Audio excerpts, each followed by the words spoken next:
খনিজ আকৰ বহুত খনিজ সম্পদ ইয়াত সুপ্ত অৱস্থাত আছে আৰু এই খনিজ সম্পদ লৈ পেলাই পুঁজিপতি শ্ৰেণী কৰ্পৰেট গোষ্ঠীয়ে যাতে ইয়াত ইণ্ডাষ্ট্ৰী গঢ়ি তুলিব পাৰে তেনেকুৱা ধৰণৰ এটা পৰিকল্পনা চলিছে। এইটো চৰকাৰী উদ্যোগত চলিছে আৰু চৰকাৰী উদ্যোগত চলাৰ প্ৰাৰম্ভিক ষ্টেজ হিচাপে মানুহক উচ্ছেদ কৰি আছে। এইটোতো ইতিমধ্যে প্ৰকাশ পাই গৈছে, এইটো জিঅ'লজিকেল ছাৰ্ভে ওলাইছে, তাৰপিছত ইতিমধ্যে পেপাৰে পত্ৰে পাইছে, সাধাৰণ ৰাইজেও গম পাইছে। যেনেকৈ আমাৰ পৰ্বতজৰা এই কোকৰাঝাৰ অঞ্চলত, অন্যান্য অঞ্চলত ধুবুৰীত ল' পায়, মাটিৰ তলত সুপ্ত অৱস্থাত আছে। গতিকে এইবিলাক লৈ যদি কৰ্পৰেট গোষ্ঠীয়ে ডাঙৰ ডাঙৰ ইণ্ডাষ্ট্ৰী কৰিব পাৰে তেতিয়াহ'লে তেওঁলোক একেবাৰে এটা বিশেষ ধৰণৰ গোষ্ঠী ধনী হৈ যাব। আৰু চৰকাৰীভাৱে কোৱা হৈছে যে এডভান্টেজ আছাম 1, এডভান্টেজ আছাম 2 এইবিলাকৰ মাজেদি অসমখনত বিৰাট উন্নতি হ'ব। কিন্তু উন্নতি কাৰ হ'ব? এই যে এভিকশ্যন হৈছে, এভিকশ্যনটো এনেকুৱা নহয়, যদিও বিভিন্ন নেৰেটিভ আজি ওলাইছে যে এইকাৰণে এভিকশ্যন হৈছে তেওঁলোক বাংলাদেশী, এইকাৰণে এভিকশ্যন হৈছে তেওঁলোক বেদখলকাৰী। ন' ডাউট আমিও স্বীকাৰ কৰোঁ, যদি কোনোবাই বেদখল কৰি আছে মাটি, ট্ৰাইবেল বেল্টৰ মাটি বেদখল কৰি আছে, সত্ৰৰ মাটি, তেওঁলোকক উচ্ছেদ কৰিব লাগে। কিন্তু তেওঁলোকক পুনৰ সংস্থাপন দিয়াৰ বা তেওঁলোকক সংস্থাপিত কৰাৰ এটা পূৰ্ব পৰিকল্পনা থাকিব লাগে। কাৰণ মানুহটো মানুহ, আমাৰ কবিগুৰু ৰবীন্দ্ৰনাথে কৈ গৈছে যে সবাৰ ওপৰে মানুহ, তাহাৰ ওপৰে কেউ নাই। গতিকে মানুহক মাৰি মানুহক শেষ কৰি আমি কি দেশ চলাম? যদি মানুহেই নাথাকে তেতিয়াহ'লে এইখন কি দেশ হ'ব, কি জাতি হ'ব? গতিকে মানৱীয় দৃষ্টিভংগীৰ পৰা উচ্ছেদ অভিযান চলাব লাগে, উচ্ছেদ কৰিব লাগে, উচ্ছেদিত ৰাইজক সংস্থাপনৰ পৰা ব্যৱস্থা লাগে। এইবিলাকৰো আমি দৃষ্টিগোচৰ কৰিবলৈ চেষ্টা কৰিছোঁ। আৰু সেইবোৰ যে আদানী আম্বানীক গতাই দিয়াৰ এটা পৰিকল্পনা, সেইটো হৈছে এতিয়া আৰু সেইটো লুব্ধা কৰি থকা নাই। এতিয়া সাধাৰণ বুদ্ধিমত্তা থকা মানুহ এজনেও বুজি পায় যে এই খনিজ আকৰবিলাকক লৈ পেলাই কাৰ হাতত তুলি দিব ওলাইছে আমাৰ এই ৰিচোৰ্চবিলাক। অৰুণাচলত আছে, নাগালেণ্ডত আছে, মিজোৰামত আছে, সেইবিলাকত যাবলৈ সাহস কৰা নাই। কৰিছে ক'ত? আমাৰ বিশেষভাৱে সংখ্যালঘু অঞ্চলত। আৰু সংখ্যালঘু অঞ্চলত লগতে আমাৰ সংখ্যাগুৰু মানুহো কিছু পৰিমাণে আছে, তেওঁলোকো আজি মানে এভিক্টেড হ'ব লগা হৈছে। আৰু তাৰপিছত তেওঁলোকে কেনেকুৱা এক যন্ত্ৰণাময় পৰিৱেশত থাকিব লৈছে, এইবোৰ আপোনালোকৰে প্ৰকাশ কৰিছে, আপোনালোকৰ সংবাদ মাধ্যমৰ যোগেৰে আমি ৰাইজ হিচাপে জানিব পাৰিছোঁ। আৰু আমি সংগঠনৰ তৰফৰ পৰা আমাৰ সেইবিলাক ঠাইতো মহিলা সমিতি আছে, আমি এইবিলাক অনুভৱ পাইছোঁ। গতিকে এইবিলাক কথা লৈও আমি পৰৱৰ্তী যিকেইখন জিলাত মেমৰেণ্ডাম দিম এই বিশেষ দাবীকেইটালৈ আমি এই কাৰেণ্ট ইছ্যুবিলাকো আমি হাইলাইট কৰিবলৈ চেষ্টা কৰিম। আৰু নিখিল ভাৰত গণতান্ত্ৰিক মহিলা সমিতিটো অসমত নহয়, আমাৰ অল ইণ্ডিয়া 1 কোটিৰ ওপৰত আমাৰ সভ্য আছে। আৰু আপোনালোকে জানে বৃন্দা কাৰাটৰ নাম নিশ্চয় জানে যে তেওঁ আমাৰ মহিলা সমিতিৰ আগতে ছেক্ৰেটেৰী আছে, যে তেওঁ প্ৰাক্তন ছেক্ৰেটেৰী। গতিকে তেওঁলোকৰ নেতৃত্বত আমি এই কাম সমস্তবিলাক কৰি আছোঁ। গতিকে এইখিনিয়ে কথা, আমি আপোনালোকৰ সহযোগ বিচাৰোঁ যে আমাৰ অৰ্গেনাইজেশ্যনে কেনেকৈ ৰাইজৰ ইছ্যুলৈ, মহিলাৰ ইছ্যুলৈ সময়োপযোগী যিবিলাক সমস্যা সেইবিলাক হাইলাইট কৰাৰ বাবে চেষ্টা কৰিছোঁ। আৰু সেইখিনিৰ কাৰণে আমি সংবাদ মাধ্যমৰ সহযোগিতা বিচাৰিছোঁ। লক্ষ্মী চাইবাৰৰ শিশু দিৱসৰ দিনা আমি সমবেত কৰিছোঁ আৰু সকলোকে মই শ্ৰদ্ধা যাচিছোঁ। আৰু মঞ্চত উপস্থিত সভানেত্ৰীকে ধৰি আটাইলৈ মই শ্ৰদ্ধা যাচি, এয়া হঠাতে মই একো বিচাৰি পোৱা নাই, তথাপি আমাৰ শিক্ষাকণ্ঠৰ গীত মজাবলৈ চেষ্টা কৰিছোঁ। নতুন নতুন আহিল নতুন আমাৰ বহল বুকুতে, বগলীৰে বগা পাখি জিলিকে আকাশতে, যা যাবৰ চিকুনাও আমাৰ আপোন হাতে, নতুন নতুন আহিল নতুন আমাৰ বহল বুকুতে,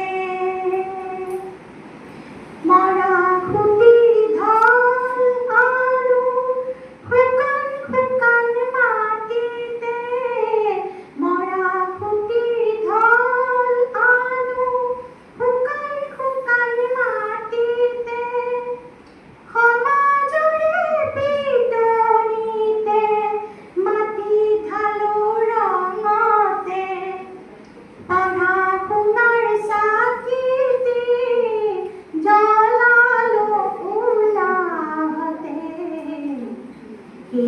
সেউজীয়া সপোনাকো জিলমিল জেউতিতে নতুন নতুন আহিল নতুন আমাৰ বহল বুকুতে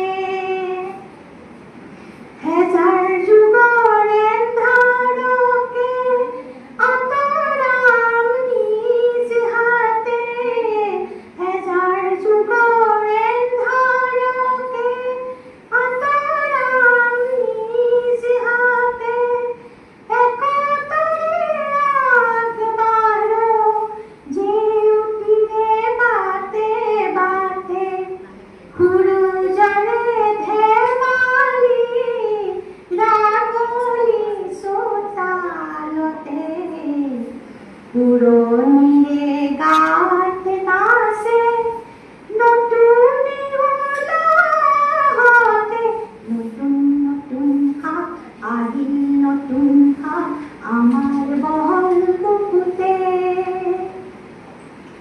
বগলীৰে বগা পাখি জিলিকে আকাশতে যা যাবৰ চিকুনাও আমাৰ আপোন হাতে নতুন নতুন আহিল নতুন আমাৰ বহল বুকুতে নতুন নতুন আহিল নতুন আমাৰ বহল বুকুতে আমি ক্যাপ্টেন লক্ষ্মী সাইকেলৰ মৃত্যু দিৱস ক্যাপ্টেন লক্ষ্মী সাইকেল আমাৰ স্বাধীনতা সংগ্ৰামৰ গোটেই পৃথিৱীজোৰা তেওঁৰ কীৰ্তি আছিল পৃথিৱীতে তেওঁৰ নাম স্বাধীনতা সংগ্ৰামতো তেওঁৰ নাম স্বৰ্ণাক্ষৰেৰে লিখা আছে যে যিটো আজাদ হিন্দ ফৌজ গঠন হৈছিলে স্বাধীনতা সংগ্ৰামত সেই আজাদ হিন্দ ফৌজৰ তেওঁ নাৰী বাহিনীৰ কেপ্টেইন আছিল আৰু সেইকাৰণে তেখেতৰ এই কেপ্টেইন লক্ষ্মী সাইকেল আছে আৰু তেখেতৰ জন্ম হৈছিলে 24 অক্টোবৰত 1914 চনত আৰু মৃত্যু 23 জুলাই 2012 গতিকে আজি আচলতে তেখেতৰ 13তম মৃত্যু বাৰ্ষিকী এই আজাদ হিন্দ ফৌজৰ নাৰী বাহিনীৰ কেপ্টেইন স্বাধীনতা সংগ্ৰামত তেখেতে জড়িত যে হ'ল আৰু তেখেতৰ যি পিতৃ মাতৃ তেখেতসকলেও স্বাধীনতা সংগ্ৰামী তেখেতৰ পিতৃ প্ৰেম সাইকেল আৰু মাতৃ আম্বু শ্ৰীনাথন স্বামীনাথন আৰু তাৰ পিতৃৰ নাম আছিল ডক্টৰ সুব্বৰাম স্বামীনাথন আৰু তেখেতৰ সন্তান সুভাষিনী আলী সুভাষিনী আলীও আমাৰ নিখিল ভাৰত গণতান্ত্ৰিক মহিলা সমিতিৰ সৰ্বভাৰতীয় নেত্ৰী তেখেতেও মানে আমাৰ বৰ্তমানো তেখেত আমাৰ উপদেষ্টা আৰু ভাৰতৰ কমিউনিষ্ট পাৰ্টি মাৰ্ক্সবাদী তেখেত পৰিপূৰণ সদস্য হিচাপে আছিল এই যে সমাজকৰ্মী এটা পৰিৱেশ আন্দোলনৰ পৰিৱেশত লক্ষ্মী সাইকেলৰ শিক্ষা জীৱন জড়িত তেওঁ শিক্ষা জীৱনৰ বাহিৰেও তেওঁ এই ইয়াত জড়িত হৈছিল আৰু তেওঁৰ শিক্ষা জীৱনটো তেখেত মাদ্ৰাজ মেডিকেল কলেজত তেওঁ ডক্টৰী পাছ কৰিছিলে MBBS আৰু কুইন লেডিজ কলেজত তেওঁ তাৰমানে শিক্ষা গ্ৰহণ কৰিছিলে আৰু তেওঁ কৰ্মজীৱন আৰম্ভ কৰিছিলে স্বাধীনতা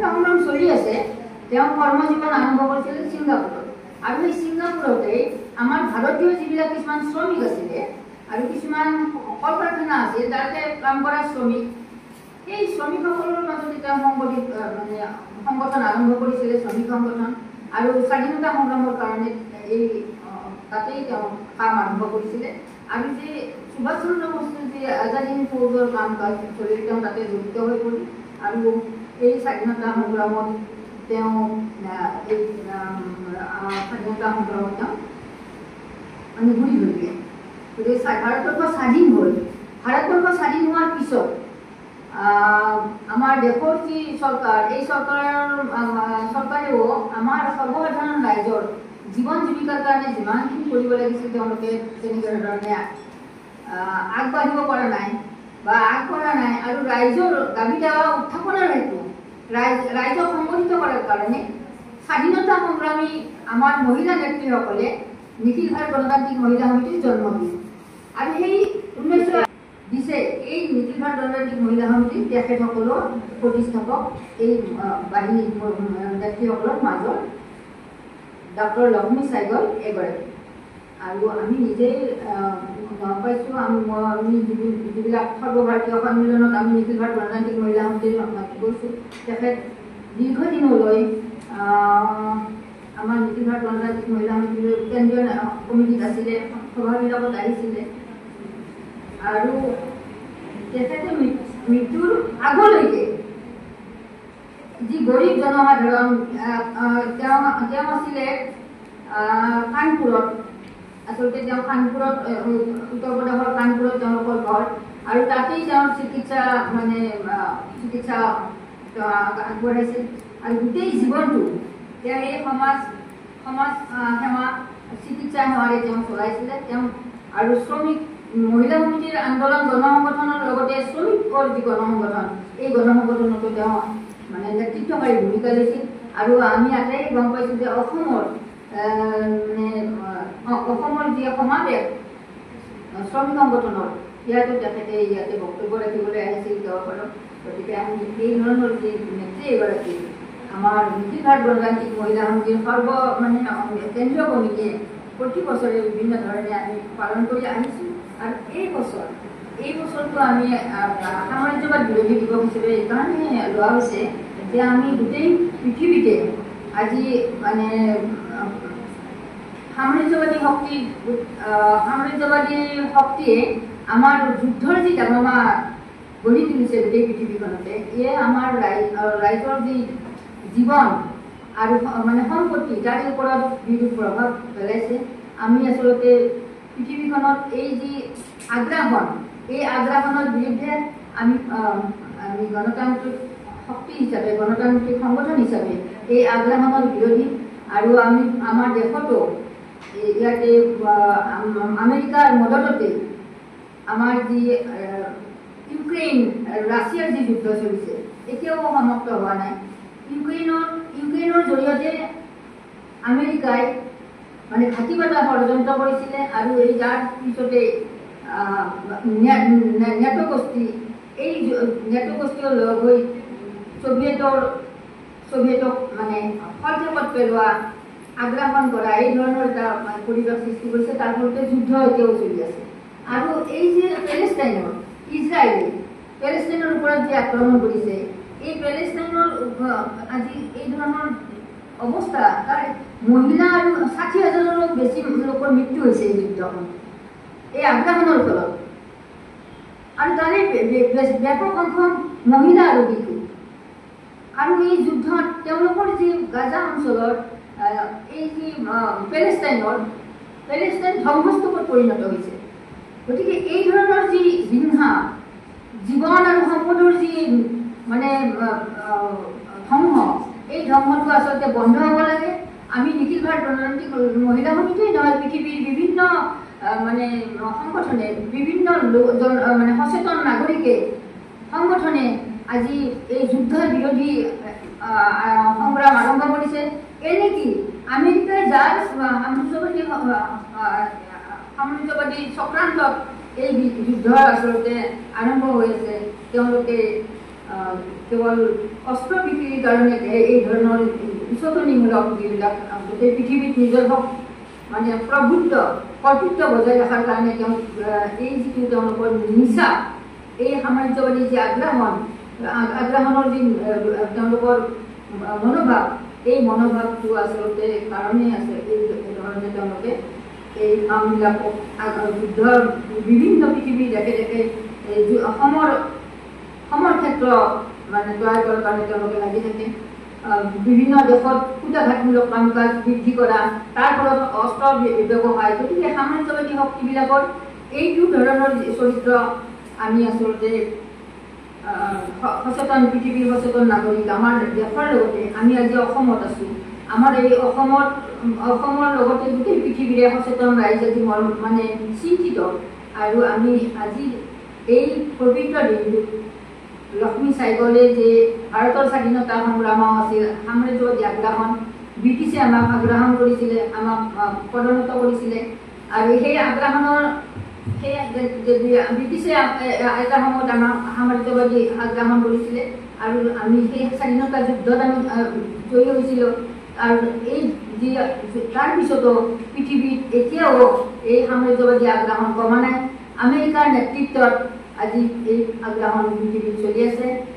দ্বিতীয় বিশ্বযুদ্ধৰ পিছত আচলতে আমেৰিকাৰ উত্থান হয় আৰু এই দ্বিতীয় বিশ্বযুদ্ধৰ যি হৈছিলে, এই প্ৰথম আৰু দ্বিতীয় বিশ্বযুদ্ধ আচলতে সাম্ৰাজ্যবাদী আগ্ৰাসনৰ কাৰণেই হৈছে। আৰু দ্বিতীয় বিশ্বযুদ্ধত সোভিয়েট ৰাছিয়া, যি কমিউনিষ্ট কাণ্ট্ৰি সোভিয়েট ৰাছিয়াই এই দ্বিতীয় বিশ্বযুদ্ধত হিটলাৰক পৰাস্ত কৰি সাম্ৰাজ্যবাদৰ অৱসান কৰি চেষ্টা কৰিছিলে।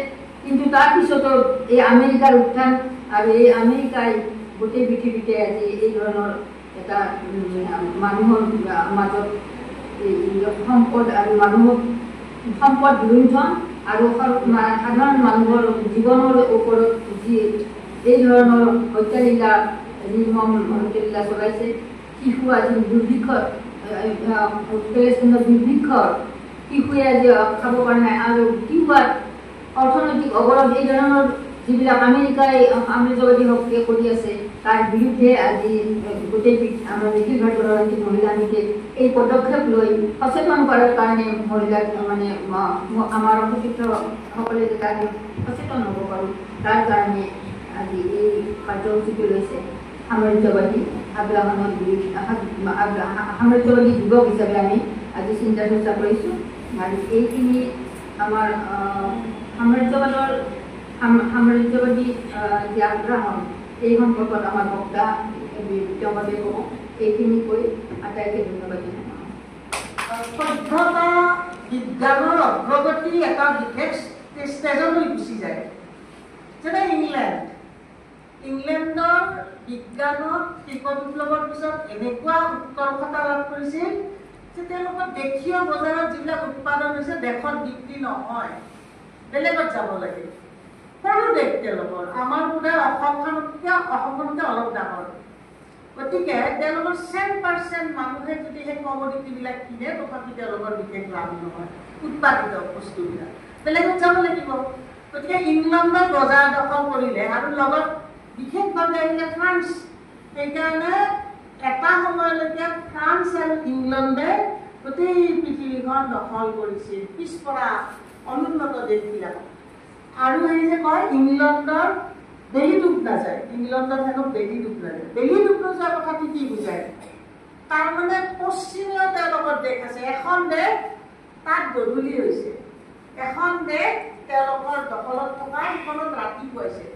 তাৰমানে ইংলেণ্ডৰ এটা অংশত ৰাতিপুৱাইছে, এটা অংশত গধূলি হ'ব পাৰে, বেলি ডুব নাযায়। গতিকে তেনেকুৱা যেতিয়া হ'ল, পিছত জাৰ্মানী, জাপান এইবিলাক দেশ পিছত আগবাঢ়িলে বিজ্ঞান প্ৰযুক্তি, তেওঁলোক উৎকৰ্ষতাৰ পিছত আহিল। এতিয়া তেওঁলোক ক'ত যাব? দখল ফ্ৰান্সে কৰি থৈছে, ইংলেণ্ডে দখল কৰি থৈছে, এইটো সাম্ৰাজ্যবাদী আগ্ৰাসন। উপনিবেশ বা তেওঁলোকে কৰি থৈছে, কলনী আফ্ৰিকাত, ভাৰতবৰ্ষত এইবিলাক দখল কৰি থৈছে। তেতিয়া এই যে জাৰ্মান, জাপান এইবিলাক দেশে ক'ত যাব? তেতিয়া তেওঁলোকে এটা পলিটিক্স বাহিৰ কৰিলে, সেইটো হৈছে ৱৰ্ল্ড পলিটিক্স নহয়, ৱৰ্ল্ড পলিটিক্স। এইটো হিষ্ট্ৰীৰ ভাষা। আৰু অসমীয়াত যদি কওঁ বিশ্বমুখিতা, একেবাৰে বিশ্বলৈ যাব। কিহৰ বাবে? বজাৰ দখলৰ বাবে। আৰু এইটোৱে সাম্ৰাজ্যবাদৰ আৰম্ভণি। এই সাম্ৰাজ্যবাদৰ আৰম্ভণি হৈয়ে পৰিণতি হৈছিল বিশ্বযুদ্ধ। ফ্ৰান্সে এৰি নিদিয়ে জেগা, ইংলেণ্ডে এৰি নিদিয়ে। ফলত কি হৈছে? যুদ্ধ হৈছিল 1914 এইখন প্ৰথম বিশ্বযুদ্ধ, তাৰপিছত দ্বিতীয় বিশ্বযুদ্ধ। গতিকে এই সাম্ৰাজ্যবাদী আগ্ৰাসন হিষ্ট্ৰিকেলি ঐতিহাসিকভাৱে তেনেকৈ আৰম্ভ হৈছে। আজিতো আধুনিক জীৱন, আধুনিক দিন, আধুনিক কথাত আৰু ইয়াতে আহি বেলেগেতো কলনী দখল কৰি বনাব নোৱাৰে। জাতীয় মুক্তি আন্দোলনেদি পৃথিৱীৰ বহু দেশে সাম্ৰাজ্যবাদক অফৰাই পেলাই স্বাধীন দেশ হৈছে। চীন গৈ সমাজতন্ত্ৰ হৈছে 1949, 1947 ভাৰতবৰ্ষ হ'ল। এনেকুৱাকৈ হৈছে। এতিয়া সেই দিন নাই। গতিকে এতিয়া নতুন নতুন চলা কলা নতুন নতুন কৌশলেৰে আকৌ এই সাম্ৰাজ্যবাদৰ আগ্ৰাসন সেই শক্তি সক্ৰিয় হৈ উঠিছে। লক্ষ্মী চাইগলৰ প্ৰাসংগিকতা এইখিনিতে যে ভাৰতবৰ্ষত যেতিয়া জাতীয় মুক্তি আন্দোলন হৈছিল মহাত্মা গান্ধীৰ নেতৃত্বত ভাৰতীয় জাতীয় কংগ্ৰেছৰ নেতৃত্বত তেতিয়া সেই স্থবিৰতাগামী যি আন্দোলনৰ পৰিক্ৰমা তাৰ বিৰুদ্ধাচৰণ কৰিছিল এটা গ্ৰুপে, যিটো গ্ৰুপৰ নেতা আছিল সুভাষ চন্দ্ৰ বসু। আজাদ হিন্দ ফৌজ তেওঁ গঠন কৰিছিল আৰু সেই সময়ত আজাদ হিন্দ ফৌজে কৈছিল যে ইংলেণ্ডৰ ওচৰত শৰণাগত হৈ নহয়, দুটা গ্ৰুপ যেহেতু হৈছিল মিত্ৰ গোষ্ঠী আৰু এলায়েন্স গোষ্ঠী, তেতিয়া এই মিত্ৰ গোষ্ঠী যেহেতু ভাৰতবৰ্ষত কলনী আছে ইংলেণ্ডৰ, গতিকে ভাৰতবৰ্ষই ইংলেণ্ডৰ হৈ লাগিব লাগে। সুভাষ চন্দ্ৰ বসুৱে বিৰোধিতা কৰিছিল আৰু তেওঁ আজাদ হিন্দ ফৌজ গঠন কৰি তেওঁ জাপানলৈকে গৈ জাপানী যিটো এলায়েন্স গ্ৰুপ সেই গ্ৰুপৰ লগ হৈ পেলাই ভাৰতবৰ্ষৰ স্বাধীনতাৰ পৰিকল্পনা কৰিছিল, সশস্ত্ৰ সংগ্ৰাম কৰিব বিচাৰিছিল, হাতত বন্দুক লৈছিল। আৰু তাতেই আমাৰ এই মহান নেত্ৰী লক্ষ্মী চাইগল আছে, তেওঁ এগৰাকী ডক্তৰ আছিল। তেওঁ কহিমা অঞ্চলত এই জাপানৰ পৰা সেই অঞ্চলটোত যেতিয়া বিশ্বযুদ্ধ চলি আছিল, দ্বিতীয় বিশ্বযুদ্ধ, তেতিয়া তেওঁ সেই আহত সৈনিকবিলাকক চিকিৎসাৰ কামটো কৰিছিল। তেওঁ বাহিনী সৃষ্টি কৰিছিল, মহিলাৰ বাহিনী, আজাদ হিন্দ ফৌজ মহিলাৰ এটা বাহিনী, তাৰে তেওঁ কেপ্টেইন আছিল। আৰু ইতিমধ্যে মৈত্ৰী আমাৰ নিয়তি কৈছে যে এনেকুৱা তেওঁ সুখৰ জীৱন, ইমান সমৃদ্ধ জীৱন, তেওঁ খুব আলাসত জীৱন কটাব পাৰে, কিন্তু তেওঁ বহুত কষ্ট কৰিছিল যে আমি ভাৰতবৰ্ষৰ পৰা উপনিৱেশবাদ নিৰ্মূল কৰিব লাগিব। আৰু এই যিটো উপনিৱেশবাদ নিৰ্মূল কৰি ভাৰতবৰ্ষত জাতীয় মুক্তি গঠনৰ যিটো প্ৰক্ৰিয়া, সেই প্ৰক্ৰিয়াত তেওঁ এগৰাকী অগ্ৰণী সৈনিক আছিল। আমি মহিলা সমিতি কৰোঁ, আমিও অগ্ৰণী সৈনিক। আমি সমাজ পৰিৱৰ্তন কৰিব বিচাৰোঁ, মহিলাৰ ভাগ্যৰূপে আমি সলনি কৰাৰ কথা বিচাৰোঁ। এই যে আমাৰ মৈত্ৰী কৈ গৈছে যে ৰাজনীতি কৰিছে পহেলগামৰ আক্ৰমণক লৈ, কেইগৰাকীমান মহিলাৰ হাজবেণ্ড ঢুকাইছিল, হয়, কপালৰ সেন্দুৰ নোহোৱা হৈছিল। তাতে লৈ পেলাই এই RSS স্ত্ৰী বিৰোধী যি মনোবাদী দৃষ্টিভংগীৰ বিজেপি, তেওঁলোকে কি আৰম্ভ কৰিলে? তেওঁলোকে ৰাজনীতি আৰম্ভ কৰিলে, মহিলাৰ ঘৰে ঘৰে গৈ সেন্দুৰ দিয়া। সেন্দুৰ বেলেগত দিয়াৰ অধিকাৰ থাকে নেকি? আমাৰ সেন্দুৰ দিয়া মানে এটা বিশেষ সম্পৰ্ক স্থাপন হোৱা, হয় নাই? আমাৰ আজি ফটা পিন্ধাব, ফট পিন্ধাব, আমাৰ ভাষাটো আজি ফটা পিন্ধাব, জোৰণ দিব বা আঙুঠি পিন্ধাব, এটা বিশেষ জীৱনৰ লগত এটা বিশেষ জীৱন জড়িত হোৱাৰ এটা অৰ্থবহুল এটা অনুষ্ঠান। আজি বিজেপি ৰাজনীতি কৰিছে, হিন্দুৰ তাতো মুছলমানো কৰিছে। এই যে ঘোঁৰাৰখীয়া কেইজন পৰা তেওঁলোকে পৰ্যটকক লৈ যায়, ঠিক এটা মুছলমান। এই সেন্দুৰৰ কথাটো কিয় আহিল? কিয় সেন্দুৰ অপাৰেশ্যন? তাৰমানে এই হিন্দুত্ববাদীৰ যিটো শ্লোগান বিজেপি RSSৰ নেতৃত্ব চৰকাৰৰ, সেইটোৰ পৰা তেওঁলোকে এই ধৰণৰ প্ৰপাগাণ্ডা আৰম্ভ কৰিছে। আৰু এইটো এক ধৰণৰ আগ্ৰাসন, তাৰ ওপৰত তাত জাপি দিয়া, এই সকলোবিলাকে সেই যে সাম্ৰাজ্যবাদী আগ্ৰাসনৰ আঁতিগুৰিৰ মূল চাবি। বহু কথাই আছে, মোৰ কোনো আঁতিগুৰি লগাই কি ক'ব লাগে মই তেনেকে ভাবিও অহা নাই। যি নহওক প্ৰসংগক্ৰমে সাম্ৰাজ্যবাদ বিৰোধীৰ ক্ষেত্ৰত কিছু কথা মই আগবাঢ়িলোঁ। মই অনুৰোধ কৰিম আপোনালোকে জিবি কৰিব, মৈত্ৰেয়ী আছে, মৈত্ৰেয়ীটো আৰু বিশদভাৱে তেওঁ আজি সজাই পৰাই ল'ব পৰা নাই, বেলেগ বক্তা আছিল বুলি সজাই পৰাই ল'ব, আপোনালোকে নোট কৰিব। কাৰণ এইবিলাক কথা নাজানিলে মিনিমাম যদি এইবিলাক কথাৰে সমৃদ্ধ নহওঁ, আমি নিখিলবাৰত গণতান্ত্ৰিক মহিলা সমিতি কৰি আমি পাম নাপাম, যুগ বহুত আগবাঢ়ি গৈছে।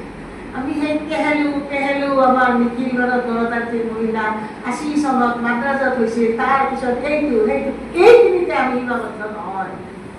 আমি ফেৰ মাৰিব লাগিব বৰ্তমানৰ লগত, আৰু বৰ্তমানৰ লগত যদি ফেৰ মাৰিব লাগে, য'ত আমাৰ দেশত ১ কোটি মেম্বাৰশ্বিপ হৈছে, আমাৰ ৰাজ্যতে ৮৩,০০০ মেম্বাৰশ্বিপ হৈ গৈছে, ৮৩,০০০ অতিক্ৰম কৰিছে। ইমান এটা সংবদ্ধিত অৰ্গেনাইজেশ্যনৰ আমি নেতৃত্ব যদি ল'ব লগা হয়, হাকচাল বাকচাল কথাৰে নহয়, সমৃদ্ধ হ'ব লাগিব বৌদ্ধিকভাৱে, আমি শিকিব লাগিব, কথা জানিব লাগিব। এইখিনি কৈ মই সভাপতিৰ এখন মন্তব্য সামৰিছোঁ। আৰু মই ভাবোঁ সভাটো বোধহয় ইয়াতে শেষ কৰিব লাগে। আমি এই ৬:৩০, ৬:৪০ ষ্টাৰ্ট কৰিছিলোঁ গাড়ী, আৰু অনুভৱেও ট্ৰেইনত উঠিছে।